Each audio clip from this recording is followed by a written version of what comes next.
Bismillahirrahmanirrahim. Assalamualaikum warahmatullahi wabarakatuh. Allah. Alhamdulillah. Jazakallahu khair. Alhamdulillahilladzi asra bi'abdihi lailan minal masjidil haram ilal masjidil aqsa alladzi barakna hawlahu. Walhamdulillahilladzi ja'alana khayra ummah ukhrijat linnas ta'muruna bil ma'ruf wa tanhauna 'anil munkar. Walhamdulillahilladzi arsala rasulahu bil huda wa dinil haqq liyudhhirahu 'ala ad-dini kullihi wa kafa billahi shahida.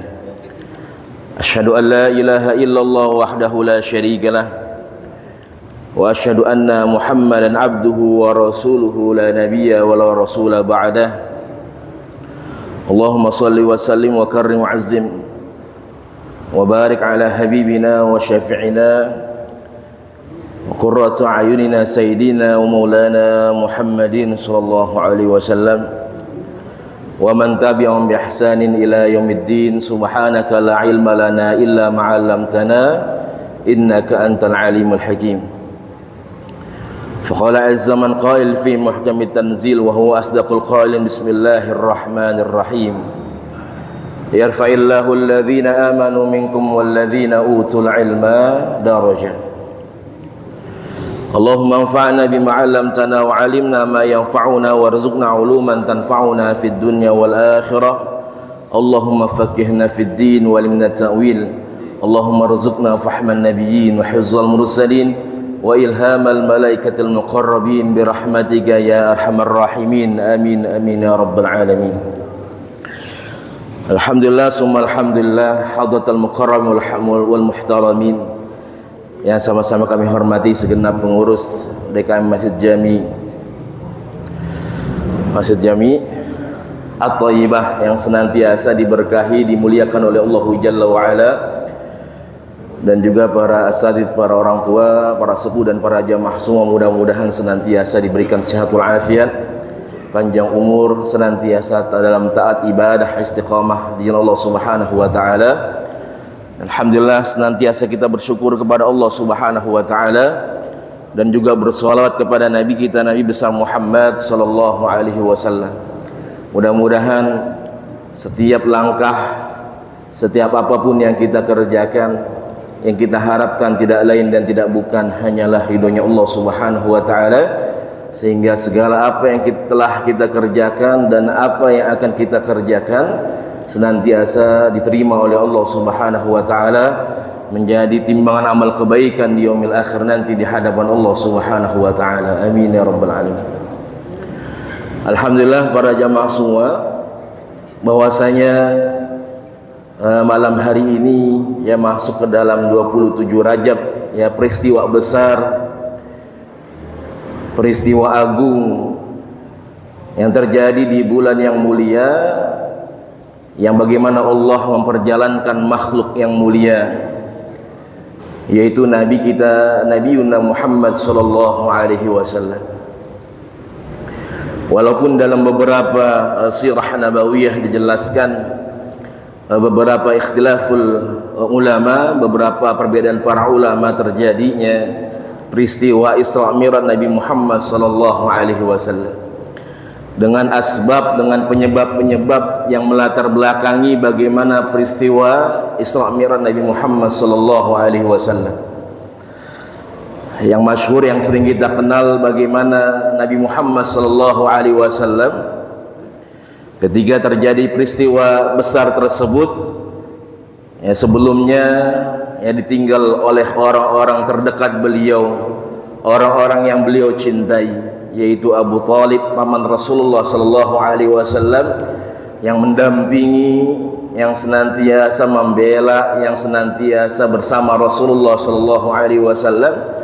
Kemudian juga Sayyidah Khadijah, ya istri beliau, yang senantiasa mendampingi dan terus berjuang bersama beliau. Orang-orang terdekat Rasulullah sallallahu alaihi wasallam dipanggil oleh Allah Jalla wa Ala.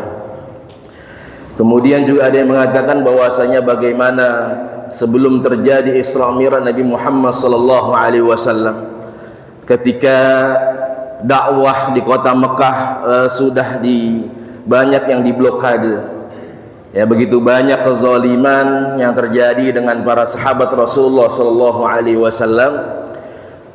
Bagaimana dakwah dihalangi oleh orang-orang pembesar kafir Quraisy yang juga itu adalah merupakan orang-orang terdekat dari Rasulullah sallallahu alaihi wasallam, yang masih keluarga Rasulullah sallallahu alaihi wasallam.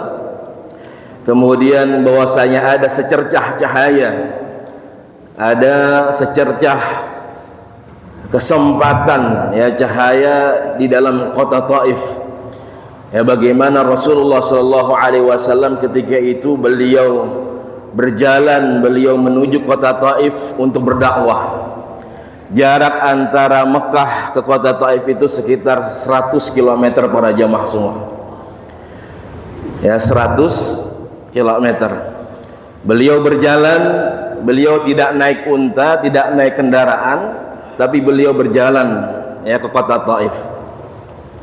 Kenapa beliau tidak naik unta, tidak naik kendaraan? Karena takut dikira beliau ingin kabur dari kota Mekah.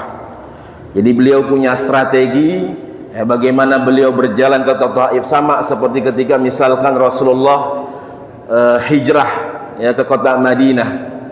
Ya, pada malam harinya Rasulullah tidak langsung, beliau langsung jalan, beliau langsung pergi ke kota Madinah, tidak. Akan tetapi bagaimana beliau bersembunyi, ya, beliau bermalam di mana para jamaah semua? Di Jabal Sur, Gua Sur. Ya, kurang lebih 3 malam beliau di situ. Kenapa Rasulullah tidak langsung ke kota Madinah, kota Yathrib ketika itu? Karena strategi beliau. Karena kalau beliau langsung ke Yathrib, kota Madinah, beliau akan diikuti oleh orang-orang kafir Quraisy. Beliau akan dibunuh oleh orang kafir Quraisy. Makanya beliau bersembunyi dulu 3 hari 3 malam kurang lebih. Nah, begitulah, ya, bagaimana beliau berdakwah ke kota Taif. Ya, salah satu tempat yang dataran tinggi. Ya, jadi Taif itu seperti puncaknya Indonesia. Ya, para jamaah kalau umrah, kalau haji nanti insyaallah berziarah ke sana. Ya, bagaimana indahnya kota Taif itu. Ya, banyak pepohonan, banyak buah-buahan dan sebagainya. Dan disitulah bagaimana kurang lebih 10 hari Rasulullah sallallahu alaihi wasallam berdakwah di sana. Akan tetapi apa yang beliau terima, ya, ketika semangat beliau, ya, untuk berdakwah menyebarkan agama Allah, menyebarkan syariat Islam, akan tetapi yang beliau terima di Taif itu bukanlah sambutan hangat. Yang beliau terima di kota Taif itu bukanlah, ya, sambutan, ya, antara sama umat manusia, tidak. Ya, kita berbicara sama umat manusia. Ya, karena ketika beliau datang ke sana, beliau malah disakiti. Ya, beliau malah dizalimi. Ya, beliau dihalang-halangi, dakwahnya tidak diterima oleh penduduk kota Taif. Ya, sehingga bagaimana, ya, ketika Rasulullah sallallahu alaihi wasallam berdakwah di sana kemudian disakiti dan dizalimi, ya, sehingga Rasulullah ketika ingin kembali kota Mekah, ya, datang, ya, malaikat, ya, penjaga jibal, penjaga gunung-gunung, yaitu menghampiri Rasulullah sallallahu alaihi wasallam, ya, mengatakan kepada Rasulullah, jika engkau ingin, ya, gunung-gunung terbesar, ya, di kota ini, ya, di Mekah dan sebagainya, maka aku akan lemparkan kepada penduduk Taif tersebut. Ya, kita kenal dengan Jabal Abi Qubais, salah satu gunung terbesar juga, dan beberapa gunung yang lainnya. Nah, itu jika Rasulullah sallallahu alaihi wasallam ingin melemparkan, ya, ingin menjatuhkan gunung-gunung tersebut kepada penduduk Taif, maka malaikat tersebut akan menghancurkan mereka. Tapi bagaimana akhlaknya Rasulullah sallallahu alaihi wasallam? Bagaimana kesabarannya Rasulullah sallallahu alaihi wasallam? Yang keluar dari lisan beliau bukan sumpah serapah. Yang keluar, yang beliau lakukan dari akhlak beliau bukan pembalasan, akan tetapi yang keluar dari diri beliau, lisan beliau adalah doa. seraya meminta kepada Allah Subhanahu wa taala. Ya, beliau mengatakan fa innahum qaumun la ya'lamun, sungguhnya mereka adalah kaum yang tidak tahu bahwasanya aku adalah nabi dan rasul yang diutus oleh Allah Subhanahu wa taala. Kemudian beliau meminta asa ay yakhruju min sulbihim qaumun man yu'minuna billah. Ya, beliau meminta kepada Allah Subhanahu wa taala semoga ya nanti ada anak keturunan beliau, ya anak keturunan dari penduduk kota Taif itu mereka yang beriman ya kepada Allah dan Rasulullah sallallahu alaihi wasallam. Dan alhamdulillah bagaimana sekarang penduduk Taif itu menjadi ya penduduk yang semuanya beriman kepada Allah Subhanahu wa taala, yang penuh dengan keberkahan, ya penuh dengan kemuliaan dari Allah Subhanahu wa taala. Salah satu sejarah bagaimana dakwahnya Rasulullah sallallahu alaihi wasallam. Ya kita kenal bagaimana sebelum Rasulullah ke kota Taif itu, ya di kota Taif beliau bersinggah, ada tempat. Jadi kerajaan Arab Saudi itu ketika ada tempat-tempat bersejarah itu dijadikan masjid ya oleh pemerintah tersebut. Walaupun bangunannya bangunan kecil. Ya bangunan kecil yang memang masjid ini tidak dipakai untuk sholat, hanya untuk penanda bahwasanya ini adalah tempat-tempat sejarah, ya tempat penting dalam sirah nabawiyah, sejarah kehidupan Rasulullah sallallahu alaihi wasallam. Misalkan di sekitar kota Madinah itu kan kita kenal dengan yang namanya Masjid Gumamah, ya masjid awan tebal yang menaungi Rasulullah sallallahu alaihi wasallam ketika beliau salat, yang ketika itu masih berbentuk lapangan. Ya dia mengatakan Rasulullah salat Id di situ atau salat istisqa. Kemudian juga ada Masjid Abu Bakar, ya Masjid Sayyidina Umar, yang merupakan memang ada yang mengatakan disitulah dulu Sayyidina Umar, Sayyidina Abu Bakar pernah salat bersama Rasul. Atau ada yang mengatakan bahwasanya itu adalah rumah-rumah Rasulullah sallallahu alaihi wasallam, sahabat-sahabat Rasulullah sallallahu alaihi wasallam. Jadi dijadikan masjid-masjid. Ya di kota Taif itu ada misalkan Masjid Khu, ya Masjid Siku. Ya menjadi sejarah bagaimana Rasulullah sallallahu alaihi wasallam itu ketika beliau berdakwah ke Taif, itu beliau beristirahat sebentar para jamaah semua. Kemudian beliau membaringkan badan beliau, ya, kemudian kepala beliau ditopang, ya, dengan siku beliau, tangan beliau, ya, dengan siku beliau, sehingga siku ini, ya, yang kena atau yang bersandar ke sebuah batu, kemudian batu ini menjadi melunak. Ya, ini mukjizat Rasulullah sallallahu alaihi wasallam. Jadi ketika beliau bersandar dengan tangan beliau bersiku seperti ini, kemudian batu yang menjadi sandaran beliau ini melunak, sehingga nanti para jamaah bisa melihat ada namanya Masjid Khu, yang artinya siku. Disitulah tempat bagaimana berbaringnya Rasulullah sallallahu alaihi wasallam, beristirahatnya Rasulullah sallallahu alaihi wasallam. Atau kita kenal dengan Masjid Ad-Das. Ya, Masjid Ad-Das adalah Ad-Das ini diambil dari nama budak yang ketika itu penduduk Taif semua menolak ya Rasulullah sallallahu alaihi wasallam, menyakiti Rasulullah sallallahu alaihi wasallam, melempar dengan kotoran, dengan batu dan sebagainya, ya sampai berdarah Rasulullah sallallahu alaihi wasallam. Kemudian Rasulullah beristirahat ya di sebuah kebun kurma, kebun anggur, ya di sebuah kebun anggur. Kemudian kebun tersebut adalah milik Utbah dan Syaibah bin Abi Rabi'ah. Nah, Utbah bin dan Syaibah ini punya budak yang bernama tadi Ad-Das. Nah, ketika Utbah dan Syaibah ini melihat Rasulullah sallallahu alaihi wasallam, ya beliau kesakitan, beliau beristirahat di kebunnya, kebun anggur tersebut. Kemudian pemilik ini, Utbah dan Syaibah ini, memerintahkan Ad-Das untuk memberikan anggur kepada Rasulullah sallallahu alaihi wasallam. Jadi subhanallah, terkadang sejahat-sejahatnya manusia masih ada hati nuraninya, ya mereka yang ingin berbuat kebaikan. Nah begitulah yang terjadi ya dengan Utbah dan Syaibah ini yang memerintahkan Addas untuk memberikan anggur kepada Rasulullah sallallahu alaihi wasallam. Ketika Addas ini memberikan anggur kepada Rasulullah sallallahu alaihi wasallam, kemudian Rasulullah sebelum memakannya beliau mengucapkan, membaca Bismillahirrahmanirrahim. Dan Addas ini dia beragama Nasrani, ya Nasrani yang patuh, yang kuat. Makanya ketika mendengar apa yang dibaca oleh Rasulullah SAW, ya beliau terkejut, ya karena beliau tidak pernah mendengar, ya seperti ucapan tadi di kota Taif tersebut.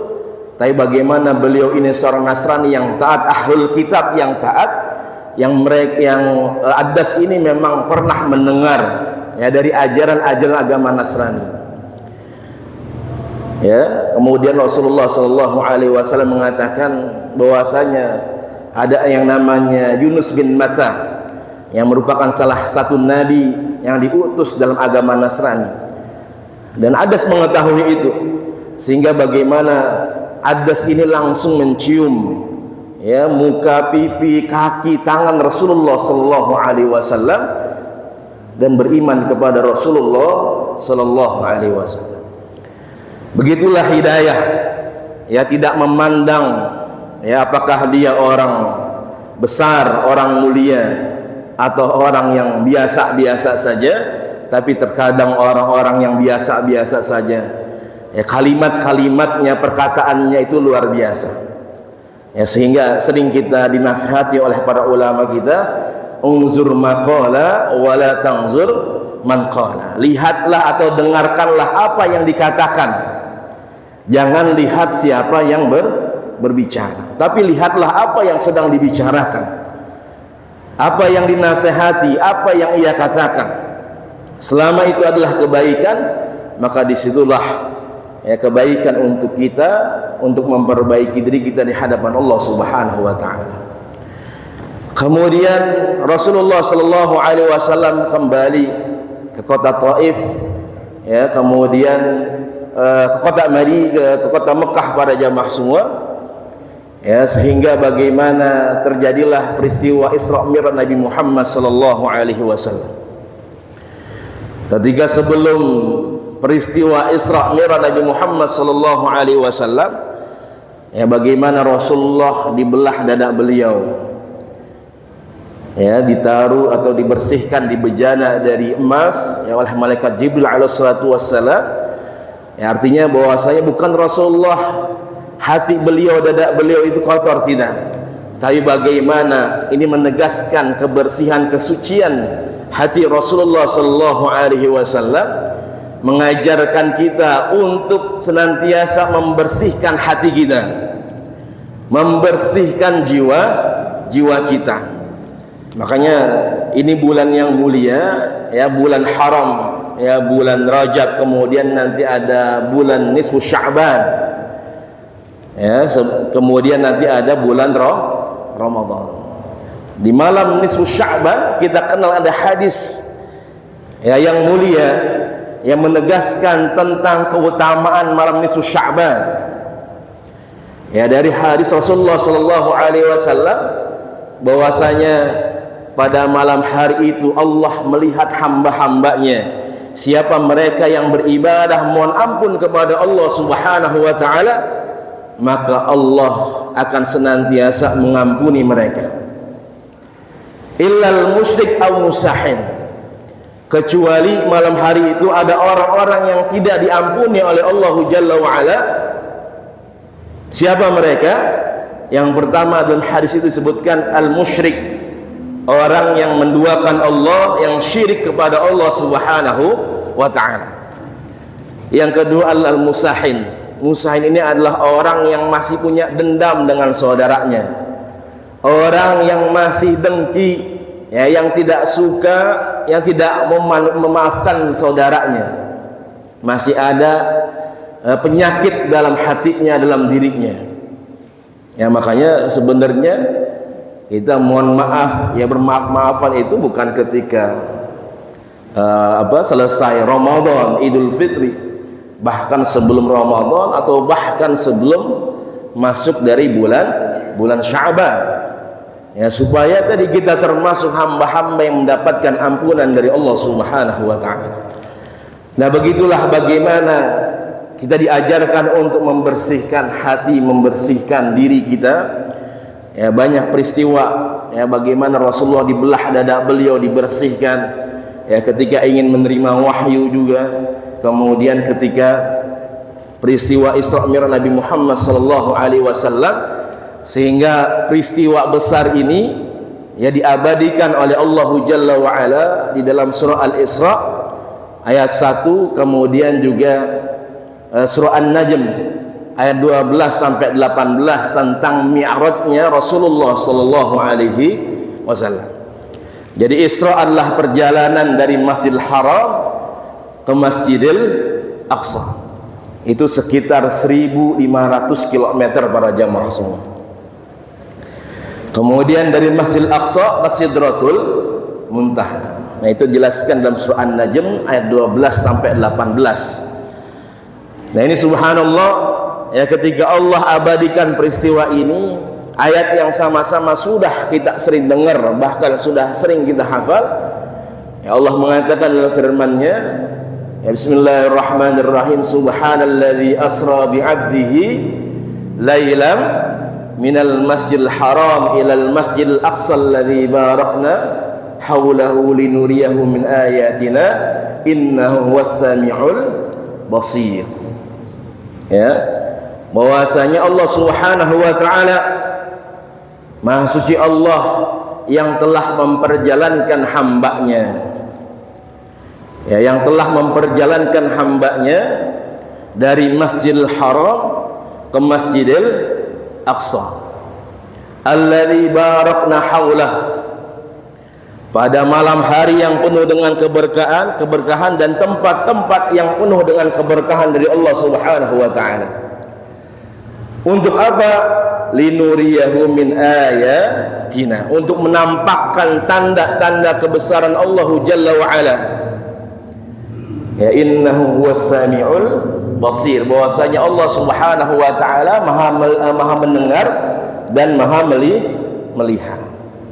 Nah, ini banyak hikmah,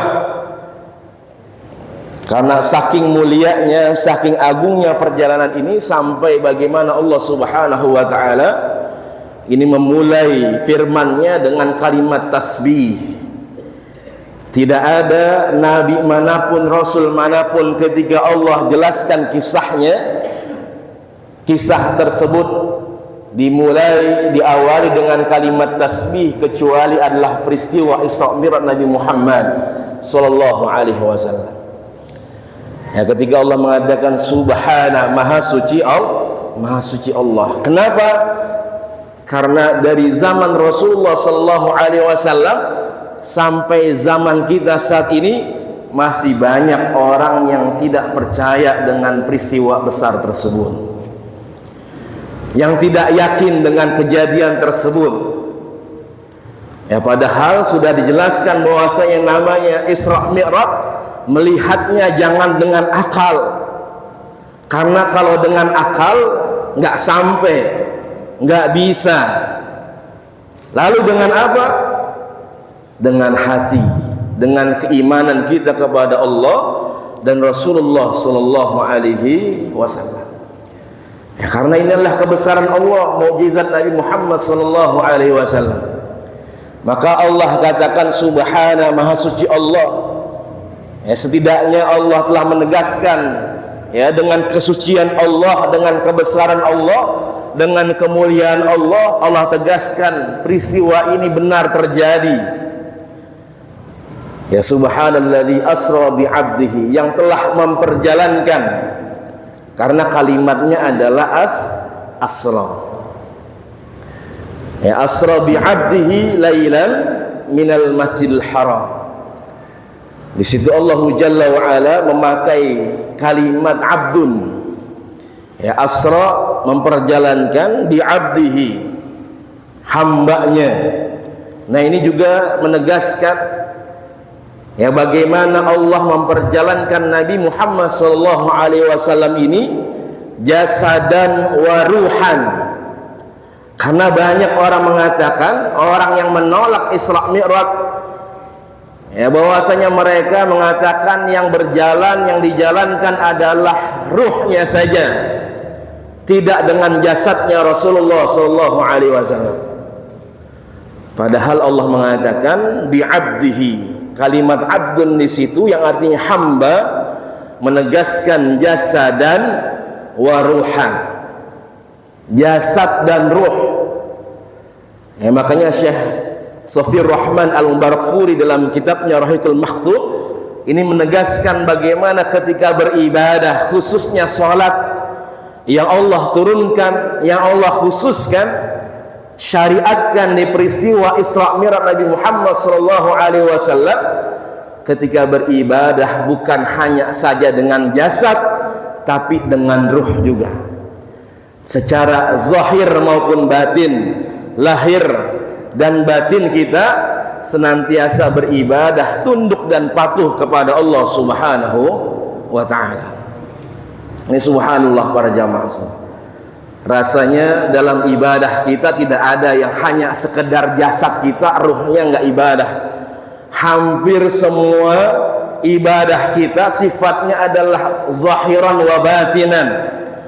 Yang nampak jasad kita ataupun yang batin kita senantiasa beribadah, tunduk dan patuh kepada Allah Subhanahu wa ta'ala. Ya, bahkan bagaimana Rasulullah mengajarkan kepada kita semua, ya, ketika Rasulullah dibersihkan qalbunya, hatinya, ini mengajarkan kepada kita semua. Rasulullah mengatakan, ala inna fil jasadi mudghah, idza saluhat saluhal jasadu kullu, wa idza fasadat fasadal jasadu kullu. Dalam diri manusia ada segumpal daging, ya, segumpal darah. Ya, ketika yang segumpal ini adalah banyak keburukan, ya, banyak penyakit dan sebagainya, maka yang nampak atau yang ada dalam diri kita adalah kemaksiatan, keburukan.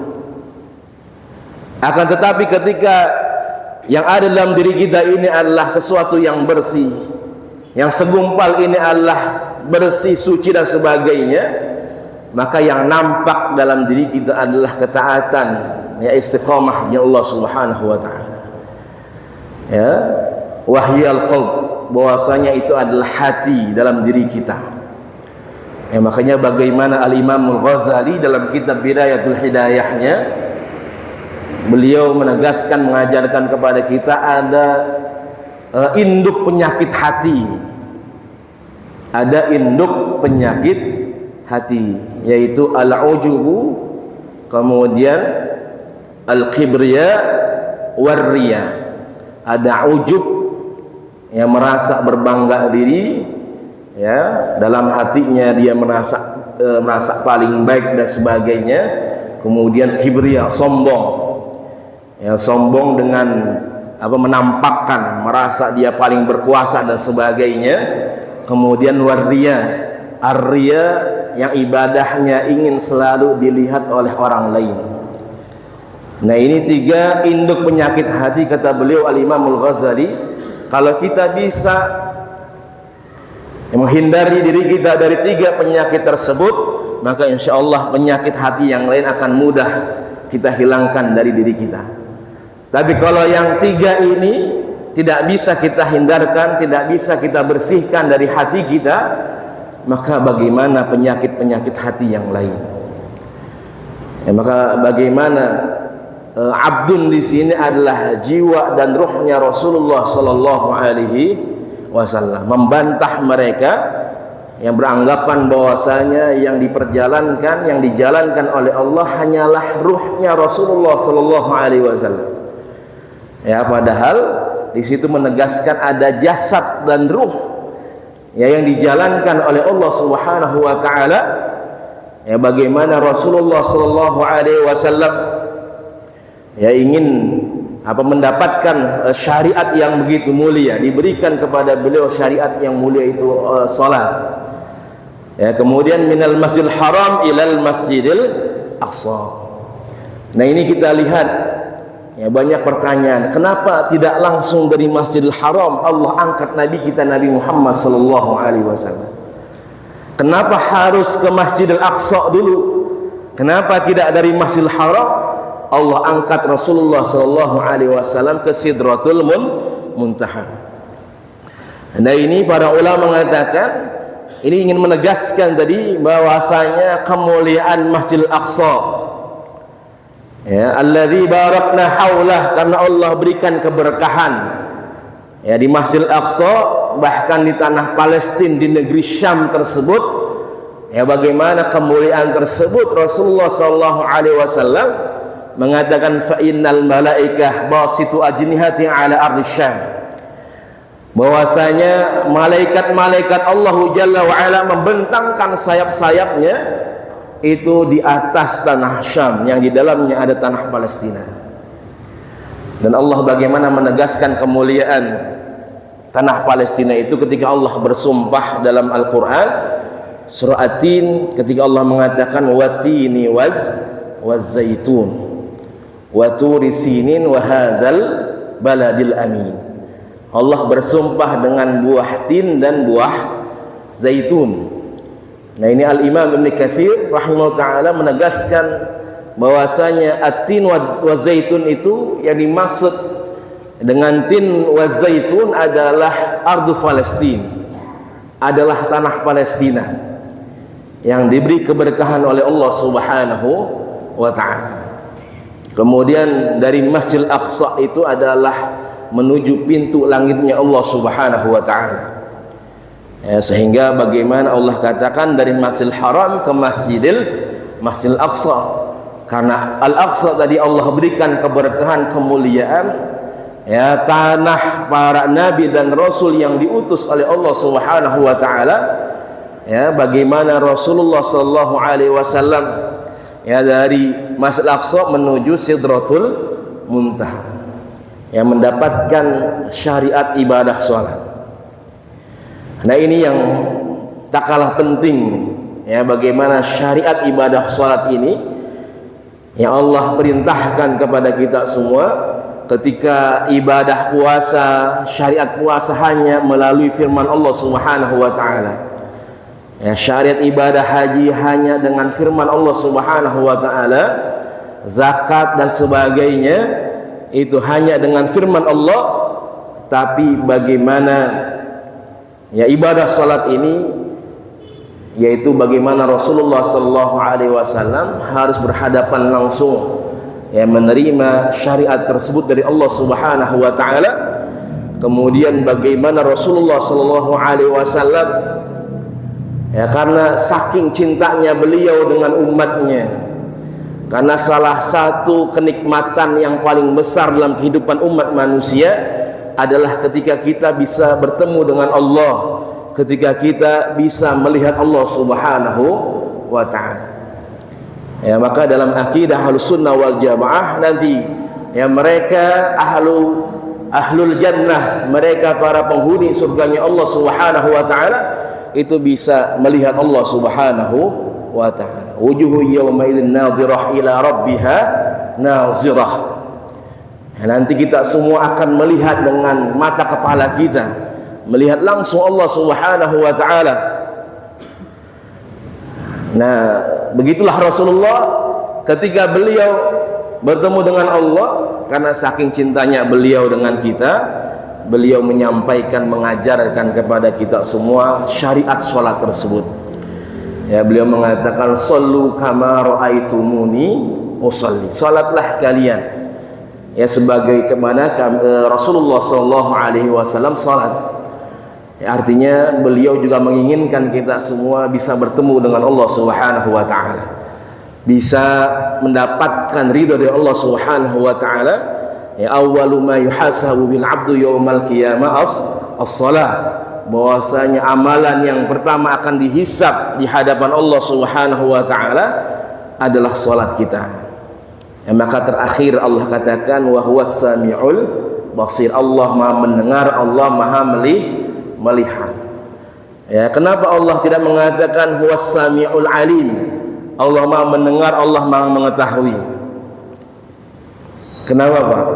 Kenapa akhir ayat itu Allah mengatakan wa huwas samiul basir? Allah Maha mendengar, Allah Maha melihat. Karena Allah ingin melihat siapa saja mereka yang beriman dengan kejadian tersebut.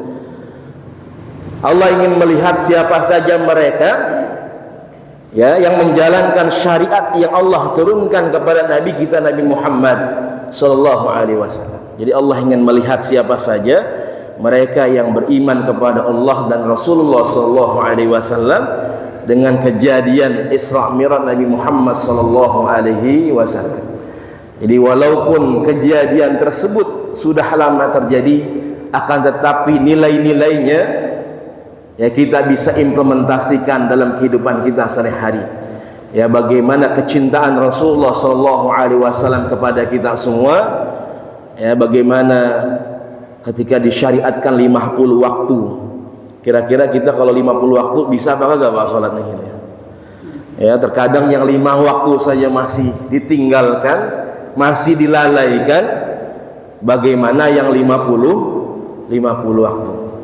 Tapi bagaimana rahmat Allah yang luar biasa, 5 waktu tapi ganjarannya, pahalanya bagaikan 50 waktu, bahkan lebih dilipat gandakan oleh Allah Subhanahu wa taala.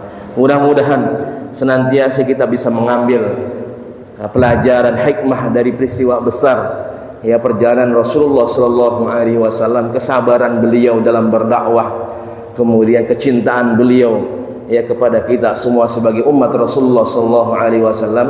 Mudah-mudahan kita semua diakui oleh Allah sebagai hambanya Allah dan juga diakui oleh Nabi kita sebagai umatnya di yaumil akhir nanti di hadapan Allah Subhanahu wa taala. Amin ya rabbal alamin. Mungkin ini saja yang bisa Al-Fakir sampaikan karena sudah ingin mendekati salat Isya. Mohon maaf jika ada salah dan khilaf. Yang benar dari Allah Subhanahu wa taala. Ya hadanallahu ajma'in wal afu minkum. Summa assalamu alaikum warahmatullahi wabarakatuh.